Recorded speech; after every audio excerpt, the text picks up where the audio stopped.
Okay, where am I? I decided in the continuation of a reading from this book, which has a same title, but has a different kind of front cover from this this particular art thing, which I like to cover up, to this wonderful photograph taken by Zola Salena-Hawkins. The new version of the piece is called Korean Nights. And the reason it is called that is because I wanted to emphasize the fact that most of the practice sessions at the Korean Dojang that I went to took place in the evening from 6 o'clock onwards, 6 o'clock to 7:30, 8 o'clock, something like that. And for those who have been aware of what I've been reading thus far, you'll know that we're in Master Young-Kil Kim's studio, Dojang, and I'm gonna have a real problem if I'm not pronouncing that right with the Korean community, but I hope D-O-G-A-N-G. There, I spelled it. Judy Cho, a Korean version of the late Marilyn Monroe, fell in love with Raymond De Silva after being in the Dojang for 3 months.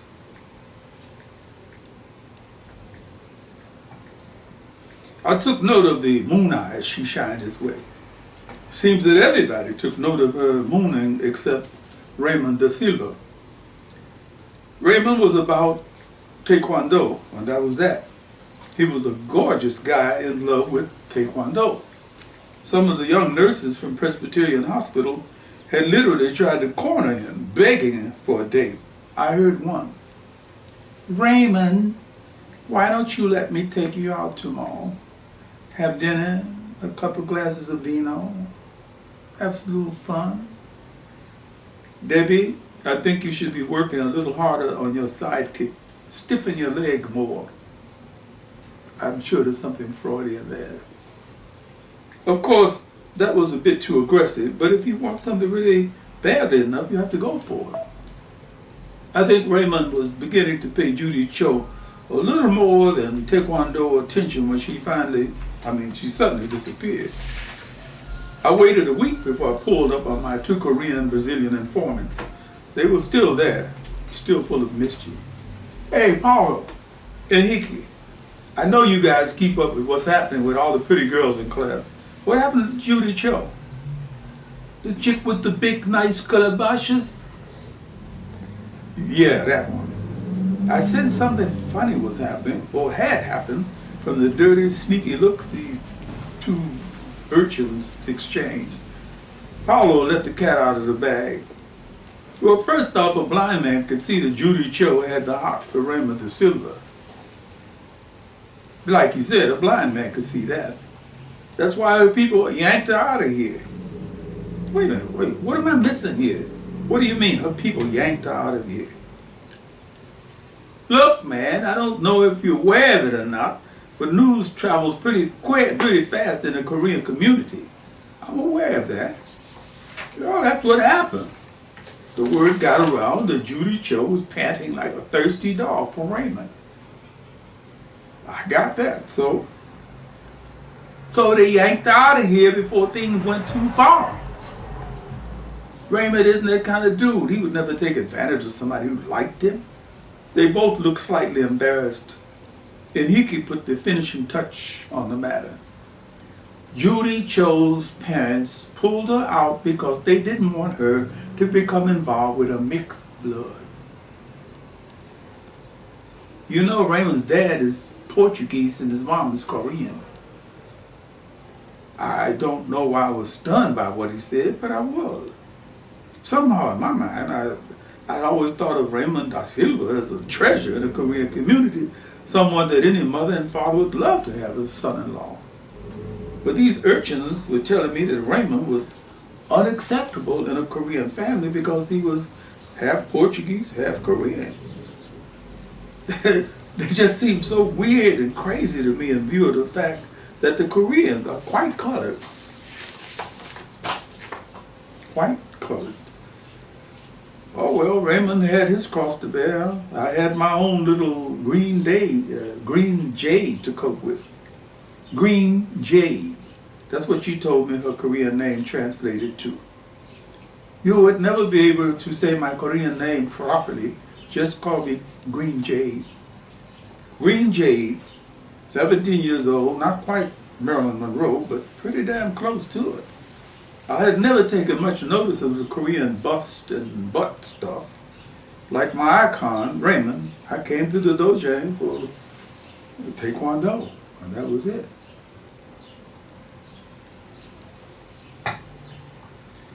No, that was not it, according to Green Jade. Clever girl, she deflected the shafts of interest by pretending to dig Bong Kang, for whatever his name was, but she was definitely on Mr. O's case. Mr. O, you help me? What do you want me to do, Green Jay? I want you to help me stretch my legs, to help me open my legs wider. What was she, second, third generation? I don't know. And I didn't try too hard to find out. I simply tried to stay as far away from her as possible. But somehow she always found a way to insinuate herself into whatever I was doing. And she had a delicious way of whispering that could only be called sexiness. Go on, Mr. Oh, throw me down. I will give you the correct fall. Go on, throw me down. I threw her down whenever I had to and left her to get up by herself. I didn't want to experience yet another carefully exposed breast with a very brown nipple. I glanced around me frequently to make sure that there were no Korean rednecks waiting to lynch me my ass out of class, or maybe to gang up on me during class.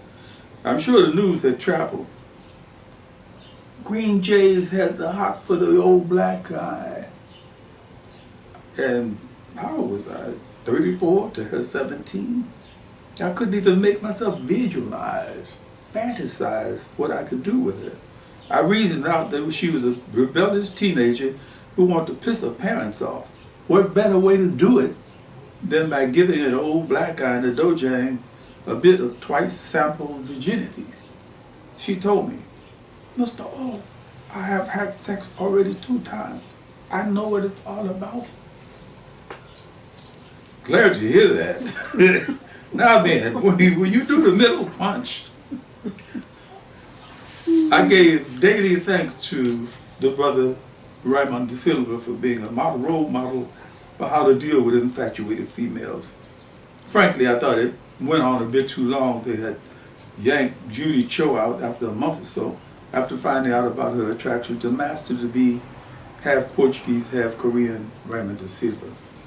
Miss Green Jay's romantic stalking was allowed to go on for much too long. I got the feeling that Master Kim and associates were amused by the circumstances, getting a few chuckles out of my dilemma. It came to a screeching halt the evening she slid a piece of paper into my reluctant fist. That's my number. You call me, I will come to you. It was impossible for them not to see what she did. They saw everything. Green Jade was not in class the following week. She was gone. Yanked out of the Dojang, and I felt very much relieved. Weeks later, I pulled a piece of paper with her name and phone number on it out. I didn't feel any temptation to contact her to find a piece of jade. A little more dripping drama. That's what the title of the thing is. A little more dripping drama.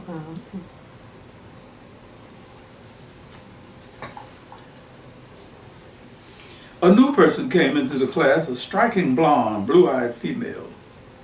Maybe she would have been a Hitlerian ideal if she had been born back then. 5'8" or so, a well-conditioned 140 pounds. She was a black belt, acquired in some other Dojang. Maybe Taekwondo was making me more perceptive or something, but I definitely caught a negative vibe emanating from Blondie. I didn't share my perception with anyone. I just kept a little file of mental notes. She seemed angry at somebody about something. I was a little puzzled by that. I didn't expect anyone in the Dojang to go around giggling all the time, but an occasional smile was the order of the day. Even with all the serious punching and kicking going on, there was still some time for an occasional smile. She avoided looking into my eyes. Did she think I was going to hit on her? That was highly unlikely. She was very good doing the form, the kata, not very good at sparring. I took very careful note of her flaws. It was something we all did because everyone in the Dojang was a potential opponent. I don't know if there has been a change in the physical strength of ordinary women since the time I'm writing about, but I can't even recall any of the women in the Dojang, no matter how highly ranked, who could legitimately hold on against a man of equal rank. This is not a chauvinistic opinion, just an observation. Miss Nelson, that was her name, was a black belt and I was a red belt, a whole belt grade lower than the lady. And therein lay a few problems. My friend Bernstein saw it first. Oh, did I not see a swastika tattooed on that blonde devil's chest when her dobak flashed open? Bernstein, are you sure you saw what you think you saw? Oh, you think I'm the grandson of Shoah survivors for nothing? I was called to spar with her a couple of nights later. We went through the normal ritual: turn away from your opponent, straighten your dobak, turn around, bow to your opponent, and try to put what you had learned into effect in a civil fashion. 5 seconds after Raymond had given us the signal to begin our sparring match, the war was on. It took me 2 block kicks to the groin for me to realize that the Nazi was trying to deball me. And when we locked eyes, I could see pure hatred in her ice blue eyes. I didn't need anyone waving red danger flags in my face for me to realize that this was not going to be a smiley face match. I got busy. The first decision I made was that I had to take her down, and I did, with one of Master Young Bai Lee's low spinning kicks. Nothing to do after that but pounce on her chest and pantomime an elbow strike to the jaw. I'll always regret that I didn't crunch her jaw with my right elbow because of what happened next. The Nazi hooked her short, hard fingernails into the canvas material of my left arm and ripped my sleeve off. This actually happened. Okay. I couldn't believe it. This woman had torn the sleeve of my dobak off with her bare hands. I was freaked out for a moment till I looked down at the mad gleam in her eyes. I dismounted her, fully prepared to knock her out with a big round, right-footed roundhouse. Fortunately for her, Raymond called, "Stop!" We came to attention 10 yards away from each other, turned to readjust our dobaks, and then turned to bow to each other. Respectful little gestures to be sure, but pure bullshit based on what had just happened. Master Young Bai Lee, the terrorist, would have said a few words to the person who had broken the rules.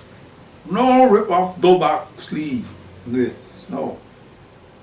Master Kim and Raymond didn't even acknowledge that this breach of etiquette had happened. I thought that was real chicken shit of them. I fully credited them with not understanding racist behavior when they saw it, or if they understood it, another possibility, they didn't know what to do about it.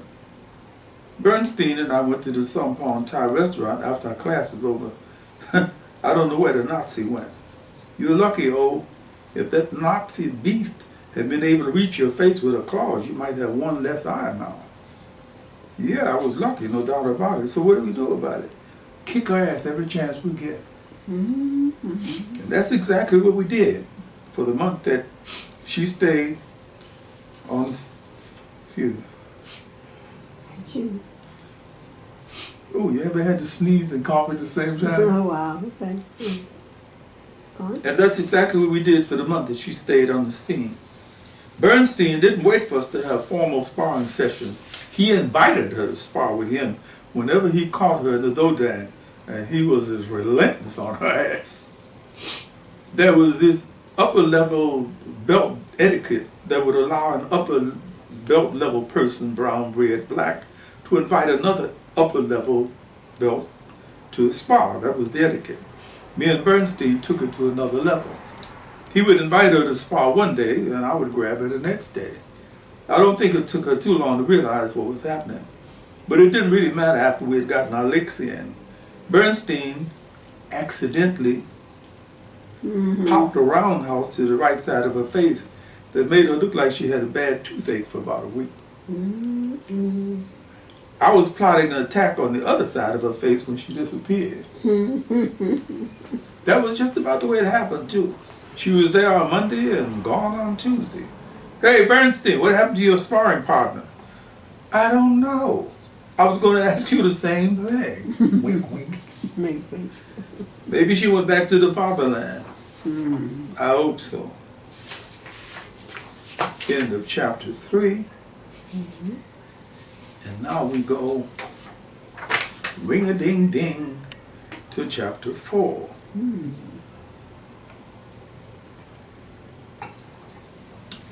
Endurance, perseverance time in the Dojang. I grew to understand a lot about myself and what I could cope with in the Dojang. Aside from the purely mental efforts of enduring the exhaustion of hundreds of side kicks and sit-ups, there was also the physical side of this hard martial arts. Kang's backside roundhouse lands in my left temple area. No problem. See double for a couple of weeks, and ball, move on. That's the way we did it. Raymond De Silva delivers the front snap kick to my belly, bowling me over backwards 10, 15 times. I just couldn't get enough of his front snap kick. I became addicted to it. And he loved it too. Yes, indeed. Fortunately, Master Lee of Hapkido time had taught me how to roll backwards and spring up back for the revenge, but that wasn't happening with Raymond. As a matter of fact, I took a lot of snap kicks to the belly before I learned how to block the front snap kick. And I wasn't always successful, but I never stopped trying. A Korean kickboxer showed up. What was kickboxing? 1973. Why was I chosen to spar with the young dude? Doesn't matter now, that was then. But the pole driving around house that he delivered to my left hip laid the foundation for future arthritic complications. What was the craggy old white guy's name who split my bottom lip? A tall, rugged-looking gringo with a blue bandana cinched around his wrinkled forehead. He had studied 5 or 6 martial arts for ages and was stiff as a board. I should have known that he wouldn't play by the rules. In our sparring session, we were not supposed to strike with fist or feet above the neck. He gave me a back fist to the mouth. Oops! I'm sorry.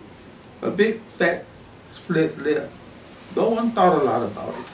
One of the Hollywood Presbyterian hospital nurses took me into the master's office, a wad of paper towels pressed against my bloody lip. Good thing you had your lip pressed together, or else he might have knocked a couple of your teeth out.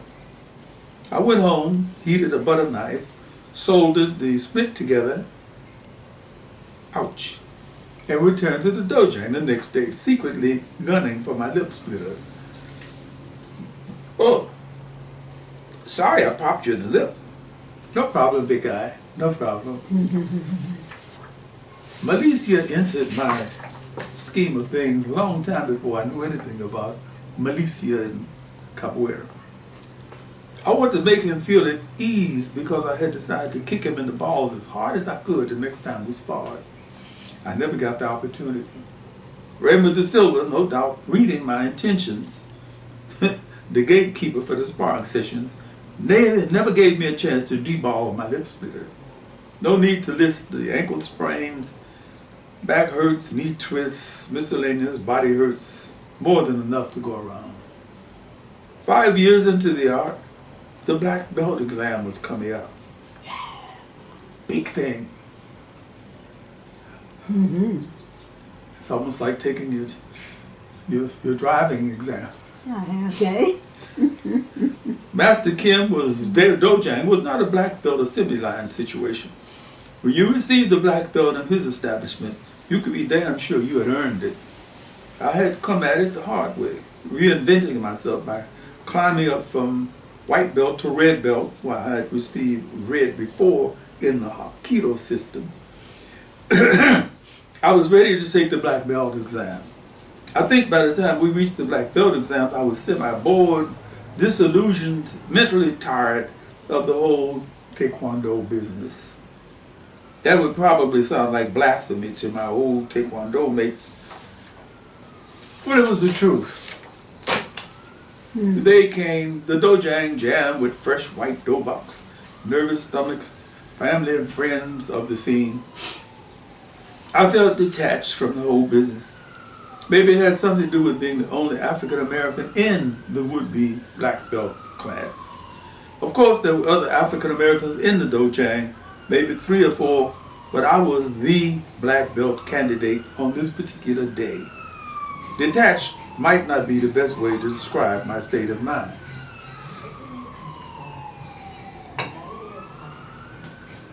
Maybe spaced would be a better adjective. I felt spaced for Master Kim. Men have wife misbehaved. Maybe she need a little medicine. All the gringos in the place groaned with dismay at his chauvinistic comments. George Washington, you celebrate? I wondered if he was just having fun with me the day he asked that dumbass question.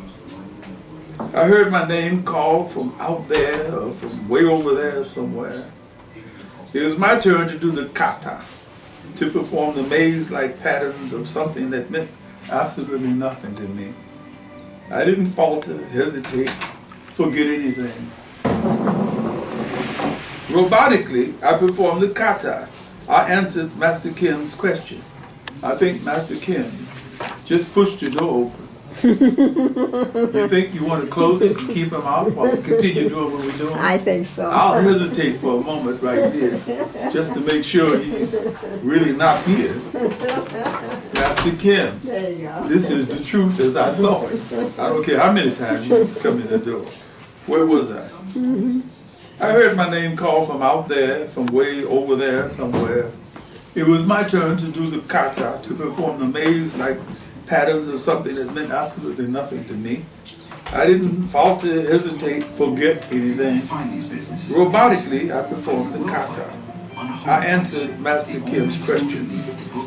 Drunk man, no sense. He come attack you. What doing? What kick best for you? What like most of Taekwondo? In my spaced mood, I had the urge to say, hey man, stop this pigeon English stuff. You've been here for years now. You should be able to speak better English than that. I was stirred into a more animated state by my sparring match with 2 young Korean boys. I kicked their asses methodically, mechanically. Finally, 3 hours later, it was over. I could go up the street to Luigi's and have a good Southern Italian dinner with plenty of garlic and red wine. I bowed my way out.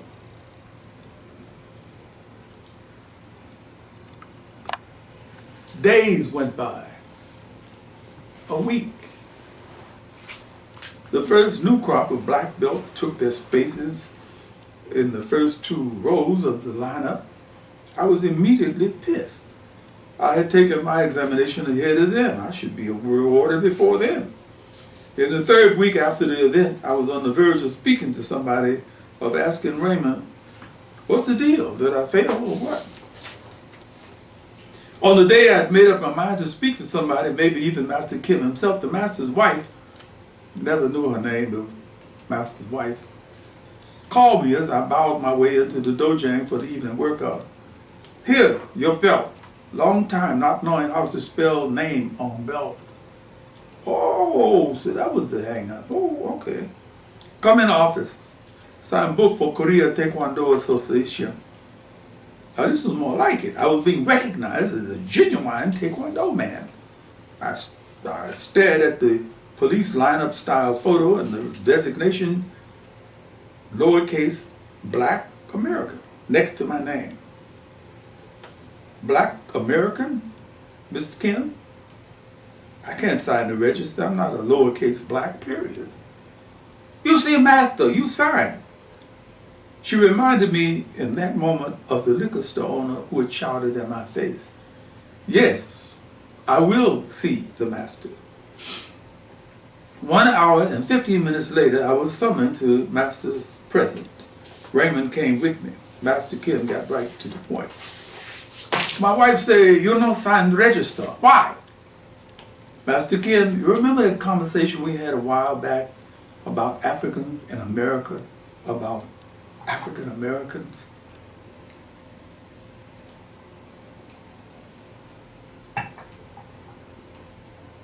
He just stared at me, neither acknowledging or denying that he remembered the conversation. But of course he remembered. He remembered everything. I pressed on. I won't sign the register because it does not properly identify who I am. I don't think it would be correct to misidentify myself to the Taekwondo Association. He stared at me for a few seconds before turning to Raymond for a brief conversation in Korean. For what I could gather of the dynamics of this foreign language, Raymond seemed to be saying, it looks like the guy has a point here. Master Kim looked a wee bit sad as he turned back to me. Other black Americans also sign. Why they sign? I suspect that they're historically challenged, that their knowledge of themselves is not up to snuff. A longer conversation between Master Kim and Raymond. I wasn't sure Raymond understood up to stuff, so I interrupted Raymond's exchange to say, up to snuff means not quite knowing what you should know. They both turned startled expressions in my direction. Did this guy understand Korean? What we're talking about? And then they turned back to talking to each other. Finally, after 2 long minutes of chatting back and forth, Raymond translated. Master Kim says, you should take the belt. He will fix the other thing up later. I have no idea what he was going to fix, and I started to tell the master, keep the belt. But I thought I had taken it far enough. I didn't want to become downright disrespectful. I cinched the belt around my waist, went to class, marched up and down the floor, dry punching and shadow kicking as usual, but I felt different, more spaced. A couple of months after the black belt exam, I decided to take this long-planned trip to Spain to see a few bullfights and sip good sherries. Raymond, I'll be gone for a few months. Stay in shape, stay in shape. My planned 3 months in Spain morphed into a year. There were a few bullfights and plenty of sherries, but I took Raymond's advice and stayed in shape. In the Mediterranean seaside city of Alicante, I started my mornings off with a 2-mile run on the beach, spent 45 minutes doing various kicks. Senor, will you please teach us, please? I felt I had no choice, and besides, teachers learn from their students. By the time I was ready to trip back to the land of the big PX, I had accumulated about 30 young soccer players, including 5 girls, who were kicking very well. I hated to leave, but it was time to split. I had overstayed my visa. I found an apartment in the Los Feliz area, about 10 walkable blocks from the Dojang. I took 2 weeks of running around the park up the hill in Barnsdall to sweat out those lovely Spanish sherries before I rejoined the gang in the Dojang. I was a black belt. Something was expected of me. I had to be on form. Master Kim gave me a grunted, back? Good. Keep it short and sweet. Back? He forgot to add you. You back? Raymond De Silva shook my hand and smiled, obviously thinking about the sparring sessions we're going to have. I smiled back. I was ready. No one said a word about the black American and the register matter. 2 weeks later, marching up and down the floor of the Dojang, shadow punching and dry kicking, I decided to stop doing Taekwondo. No brows were raised, no disapproval registered, no questions asked when I stepped out of line, bowed in all of the appropriate directions, and went to the locker room to change clothes. Respectfully, on the way out of the door, I bowed once again in all of the appropriate directions. Master Kim strolled out of his office. I gave him a special bow, and I was gone. I never returned to the Dojang. I've never felt an urge to return, especially after I discovered, 2 years after my escape from Taekwondo, the African Brazilian martial art called capoeira.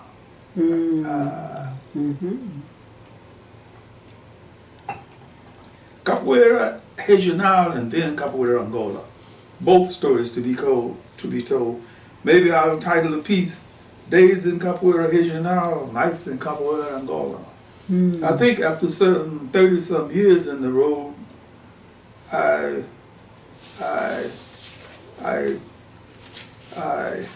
should, I'm coming. I should be able to say something that I would never be able to say in the Dojang.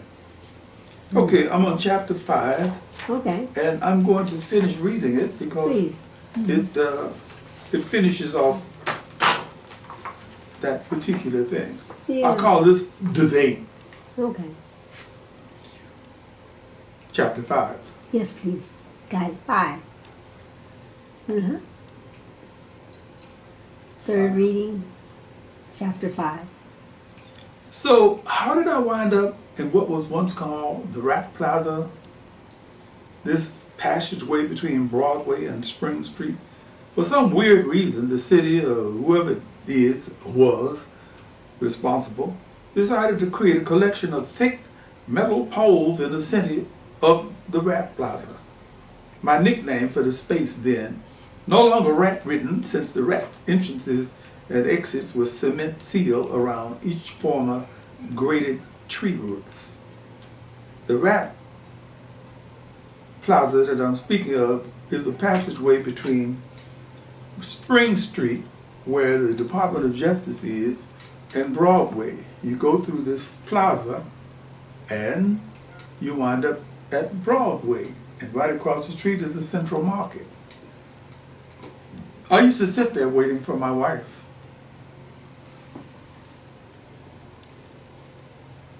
Watching the rats run back and forth, which is why they call it the Rat Plaza. It's where they have a restaurant now, very fine restaurant called Macaroni's. Very few people remember this because then was then and now is now. But this is where I used to sit in these iron chairs they had, waiting for my wife to get off from work at the Department of Justice. She was always late getting off because she worked overtime a lot, trying to do other people's work for them.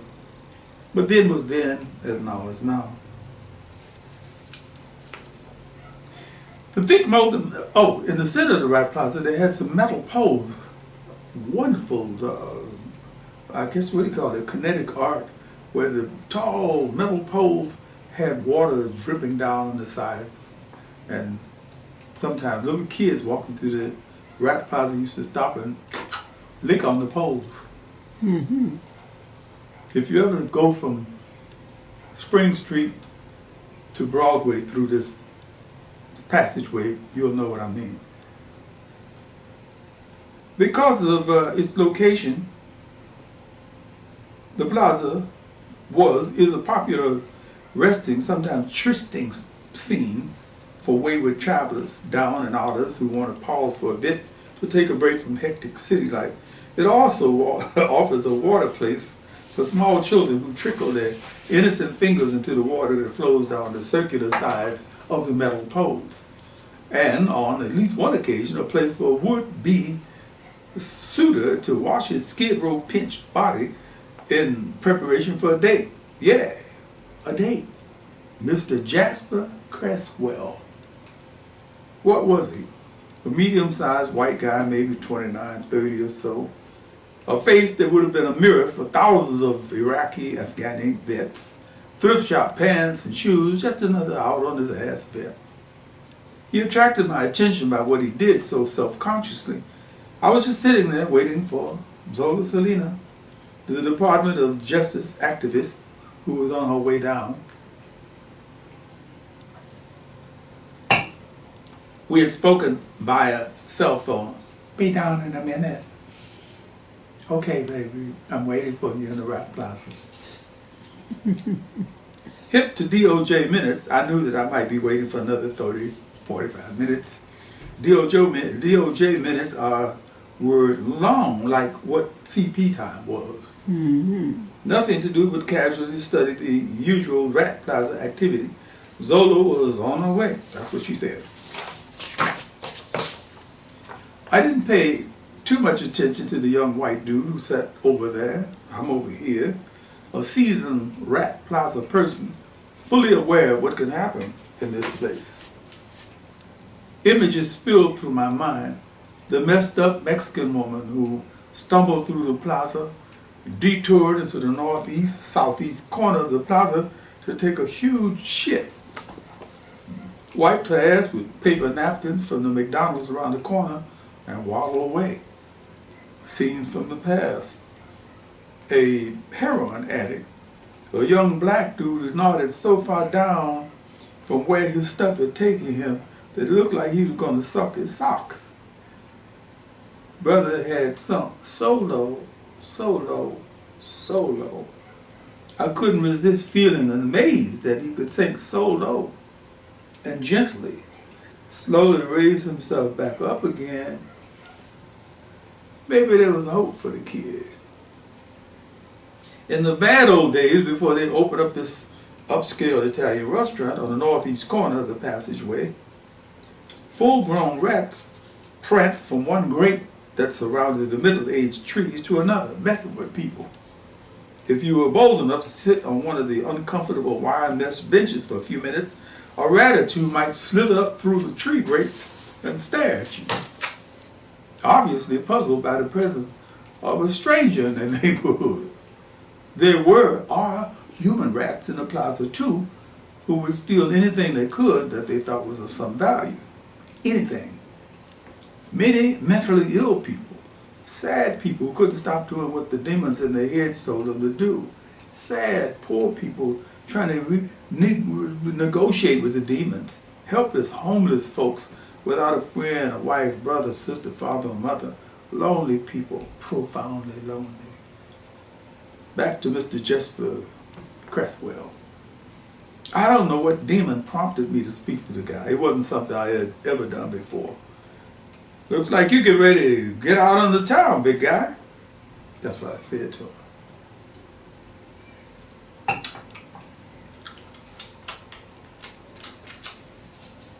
He had taken off a dirty t-shirt and was scrubbing his face, his underarms, his undernourished white body with a slimy-looking red towel.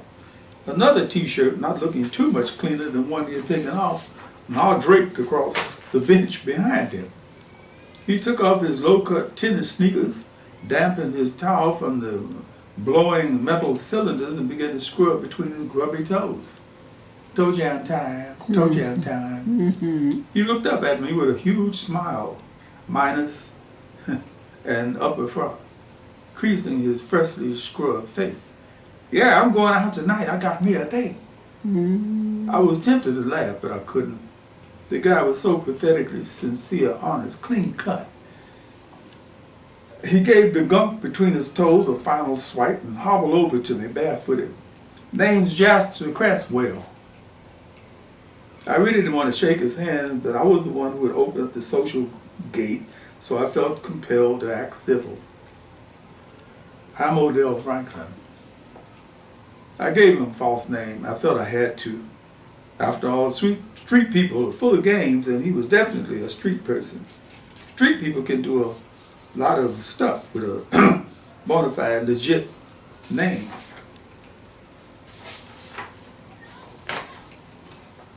Street time, out in the streets doing street time, street time. Yeah, I got a date with this lady I met right here, right on this spot yesterday. Really? That's great. He pulled me into his zone. What else could I say? I don't know what happened. She asked me for a cigarette, and we clicked just like that. I think she might be one of the most incredible women I've ever known. Are you sure you've known enough women to be able to say that?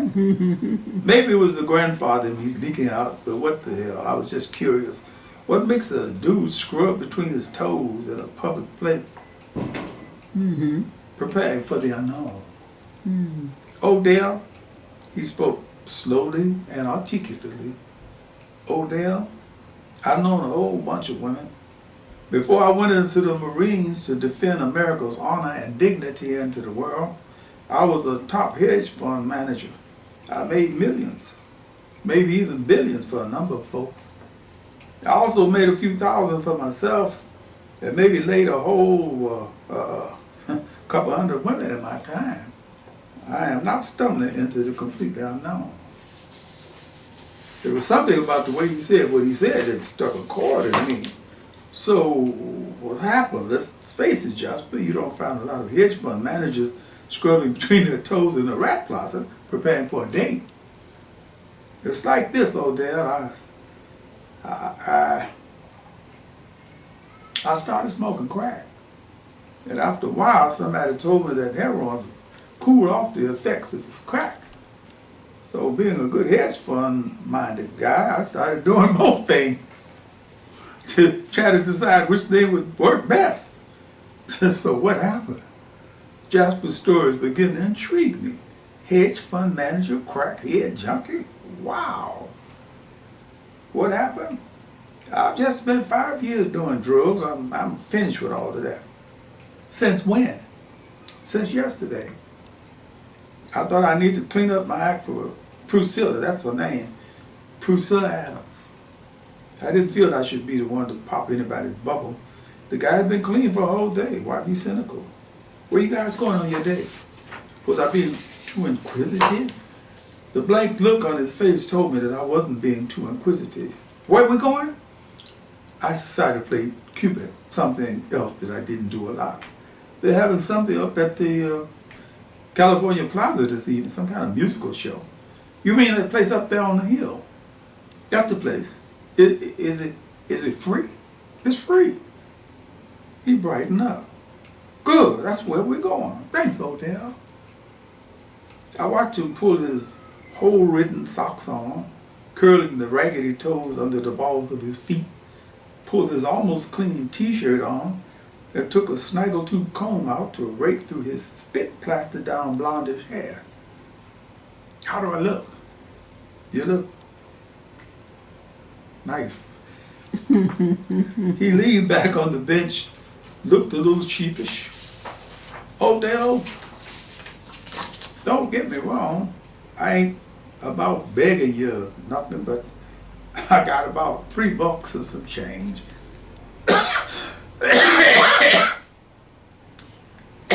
I had forecast the inevitable. Why shouldn't he ask me for a handout? A man going on a date needed a few ducats. I dug down into my jeans and peeled a 20 off of my thin roll. What the hell, payday was only 2 days away. His hand was trembling when he reached for the bill. Wait right here, Odell. I'll run around the corner to get some change. No need for that, Jasper. It's all yours. I thought the guy was going to break into tears as he stared at the $20 bill. It was like he hadn't seen a 20 in a while.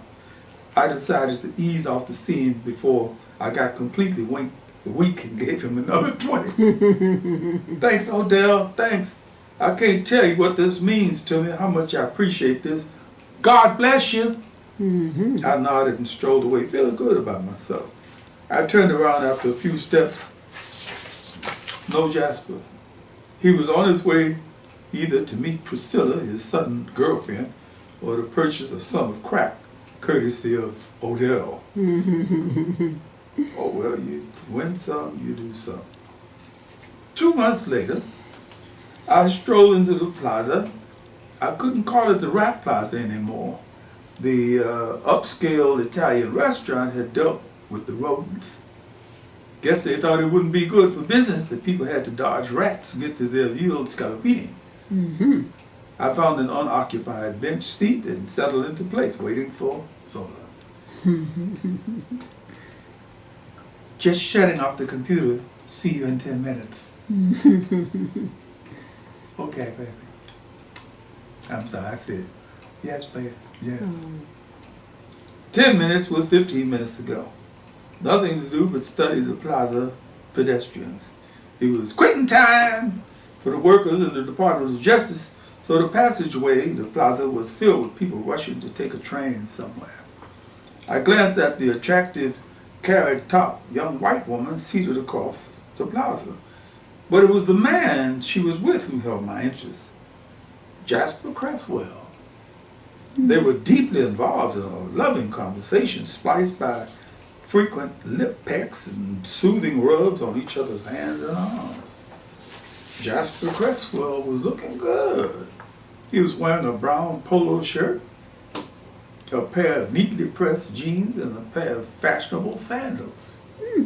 Yeah, Jasper was looking good. I wanted to fade from the scene and not disrupt his moment, but he caught me before I was able to make my move. Odell! Odell Franklin! Who is he called? Oh, yeah, me. I had introduced him myself as Odell Franklin. I waved casually, but that wasn't enough for him. He jumped off his bench and dashed across the space to grab my hand. Odell, I'm glad to see you, man. Come on, let me introduce you to Priscilla. Priscilla Adams. Priscilla had red hair, a firm handshake, and a no-nonsense look in her bright blue eyes. Jasper had scored a winner, no doubt about it. Pleased to meet you, Mr. Franklin. Jasper told me about you. And I'm pleased to meet you, Miss Adams. We shared an awkward moment. I looked through the passageway. Zola was on the other side of Spring Street, waiting for the light to change. Jasper put a gentle grab of my elbow as he steered me away from his carrot-top lady friend. We waved friendly fingers at each other. See you, Priscilla. See you, Odell. Here's something I owe you, Odell. Jasper whispered as he pushed a crisply rolled $20 bill into the breast pocket of my sports coat. Here's something I owe you, Odell. Priscilla helped me get a job last month. Looks good, Jasper, looks good. You got that right, Odell, he said with a bright smile, minus the upper front on the left side. Yeah, you got that right. So there we have it. Chapters 3, 4, and 5 melted into each other. And I would like to say this on this momentous day. A man died. Oh, I guess it's been a day and a half ago now, right? Yesterday. Yesterday. And he died from pancreatic cancer after having endured police beatings on the Pettus Bridge during the civil rights struggle, and having suffered a whole bunch of other indignities and beatings at the hands of police. That came out of it as a role model for some of us to follow. I don't know quite what to say about him, because they're calling him already something like a saint. And I'm tempted to say that too, because not very many of us can take abuse without feeling the urge to hate and to respond with hateful reactions. Add his name to the rest of the names. Ahmaud Arbery, Breonna Taylor, George Floyd, Sandra Bland, Tamir Rice, because in a way I think some of what he suffered as a civil rights activist contributed toward him suffering bad health. The man died at 80, he probably would have lived to be 90 if he hadn't had his skull fractured and been abused. I'll let you say his name. You say his name. No, you say his name. I'm overwhelmed with what you just I know. what you just said. Uh-huh. You all say his name. Yeah. Mm-hmm. I'm off. A saint. Gotta go. A saint. Yes. We all wish to be his name. That's what I'm trying to get at. Mm-hmm. I hate to, in a way, I'm thinking of something spiritually identifiable, which is that if you become the person that you're thinking about, you will have absorbed some of the qualities that he had or she had. To be such a icon and to have started so young, was it 17? Yeah, 17 years old. Mm-hmm. All the way up to 80. I mean, he was making noise, what he called good trouble, up until the time he died. And we should all be thankful for that. Well, especially when we look at what's happening in America these days, when we got a Gestapo agent in the White House who was trying to take, no, I don't know if he's a Gestapo agent or a Soviet Russian agent, who was trying to take us back past the time we're talking about, the civil rights era. And here we are in another era, like that era. Yeah. But I think, what's her name? Joy. She said that so many people will be talking about, how special he was, and yet the Civil Rights Act, Yeah. okay, the Voting Right Act is still waiting. Okay, that, I mean, because we often think of Martin, Yeah. okay, and Medgar, but There was a kid beside him who went through what he went through. At least so far as we know, Martin Luther King never had his skull cracked. right, and what gets me too is that, as you said, he said, let's be good. Let's not talk about it. Let's